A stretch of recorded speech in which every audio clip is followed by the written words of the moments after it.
If you've been considering going to Quito, Ecuador, but don't know where to go, what to do, or if it's actually safe with kids, you're in luck. We spent a week there with our two young kids, and we're going to tell you everything we wish we knew before we went. My name is Anna. And I'm Steven. We travel full-time with our two young kids. We arrived from Miami into Quito International Airport, and be aware that this airport is over 9,300 feet, so you will feel it for the first couple of days. And as a United States citizen in Ecuador, you do get 90 days visa-free at the time of this recording. So be aware of the dates of when you're arriving and when you leave, because immigration may ask you that when you arrive. And once you get through immigration, grab your bags. You have two options to get out of the airport and down to town. There is an Uber or there's a taxi. The taxis are lined up outside the airport, and they will try to get you to use that and tell you there's no Uber, but know that you can use an Uber, and also bring your car seats because you can easily install them into the cars. We've had trouble in other countries of installing our car seats into the cars just based on seatbelt availability, but there was no problem with this at all. And then it'll be a 40-minute drive down the mountain. Yeah, we stayed near the La Carolina Park, and from the airport to that area was 40-minute drive. So just be aware, if you've had a long travel day, you have a little bit longer. Yeah, it's not quite over yet. No, not yet. We arrived at night, which is fine. We checked into our Airbnb, and you need your passport. They scan it, they take a copy of it. Usually just one adult is all they need, and then you are ready to go. Yeah, I would say, like, with the options of an Airbnb versus a hotel, just kind of decide what's important to you and where these places are located. We tend to like to have a kitchen and laundry available to us just because of how we travel, so that's why we chose this. But there are nice hotels in the area as well. Yep, especially in the El Centro area. We stayed more to the park just because our kids love to be outside. They love to play in the playgrounds, and we love outdoors as well. Oh, and it's near our favorite attraction. Ooh, Intignon. Yes. Let's talk about it. Okay, so the Equator Museum is very cool. There are two sites for it. There's the monument site where it was actually measured hundreds of years ago, and the other one is more the Science Museum. You can do both, but they are both separate fees. We opted for the Science Museum because it's kind of more interactive. You get to stand on the actual equator and do some cool things at it. Note that kids do go there too with their school, so there may be some kids there.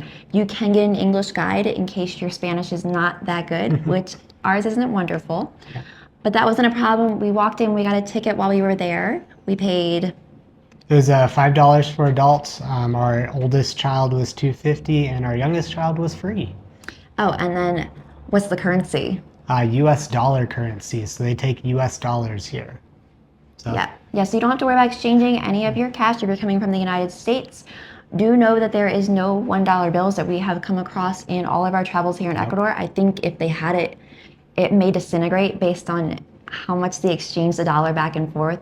But that's something that's very helpful, is not having to exchange any money or deal with any exchange rates. If you're coming from another country, the number one thing, please do not exchange any money at the airport, because you will always lose more when you do that.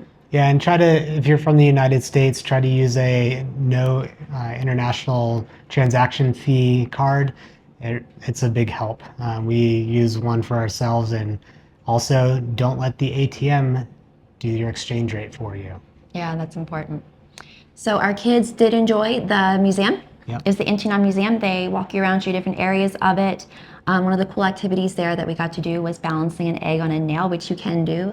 This guy was able to do it out of our group and got a certificate from it, but it was really fun. We got a grab up to there. You can take the bus if you would like, but we never took the time to really figure out the bus just based on how much time we had in Quito. Yeah, and there's also a couple other exhibits, like you figure out where how the water is going to go down the drain. That was really cool. So if you put it in the middle on the equator, or if you're on the north or southern hemisphere, there's different ways the water goes down the drain, so you'll find out. Yeah, so it was just a really cool experiment to show our kids, like, on the equator, this happens. So that was fun. Exactly. And after you go to the Intignon Museums, another really cool place to go is down to El Centro. This is going to be south of the La Carolina Park. That's where all the churches are. That's where a lot of tourists tend to situate themselves in that area. We took a metro to it. It dropped us right off where we needed to be, right in the center of town. You can walk around very easily. Be aware that in Quito, there is a very large police presence everywhere you go. Nobody stopped us, nobody bothered us. They are there, they were checking cars. We didn't drive a car, and then they were just walking around the park as well. One even made a friend with Steven and handed him a map. So just be aware, you'll see police presence around. I think there was like even a tank in one of the parks when El Centro, but again, we felt totally safe in the area. I know there's a lot of stipulation of, is it safe? Different things going on, but in Quito, I think they're doing a really good job keeping it safe. Yeah, especially in the touristy areas. I'm sure in different parts of town it might be different, but we just stayed near La Carolina Park and El Centro, and not a problem. So El Centro is very easy to walk around. It's a very beautiful area. There are no cars in the center of it, which makes it very safe, especially with kids who may not be paying attention all the time. There are a lot of churches to see in the area. A few of them that we wanted to see did have like an entrance fee, so we kind of decided what was going to work for us in that sense. Yeah, we chose the Basilica del Voto Nacional, and that was awesome. Yeah, that's the famous photo where if you're standing on one side, you can get a picture of the clock towers on the other side. We went up the clock tower side instead of the other one, and you have to pay to go up each side. They're separate, but it was still absolutely beautiful. It's great. One thing that we should probably note is that if you're going up on the clock tower side, since I can speak to that, it does get pretty narrow. So if you have your child in a child carrier or in a stroller, you will not be taking the stroller up into that area because it gets, there's a lot of stairs and it gets pretty narrow at the very top. And at the very top, it's a spiral staircase that goes up 2 floors, so a little cramped. A little cramped, yeah. You won't be taking a child carrier. He had our child carrier backpack on, and the person said you couldn't take it up. So that's just one thing to note. And our daughter was able to walk up. She's 3.5 now. Yep. Now, if we're talking about getting around Quito, some of the major ways to get around. Walkability is a big thing for us. We've been in India and in Vietnam where crossing the street felt a little iffy at times. It was easy here in Quito. They have crosswalks, they have like street signs that, you know, make it easy to cross the street. Right. I wouldn't necessarily trust a car to stop for you. They won't. But just know that the signs are gonna, you know, come on and allow you to cross the street easily. Ubers, no problem with that. Nobody tried to scam us with anything. Again, if you wanted to take your car seat and plug it into any car, very easy. Everybody's car was very set up and standard in that way. We've had other places where the seatbelt was hiding and not available to us, which led us to more of the public transit way. And the metro, there is one line in Quito right now that runs north to south, and very affordable. It's a great way to get around if you want to just head up and downtown very quickly.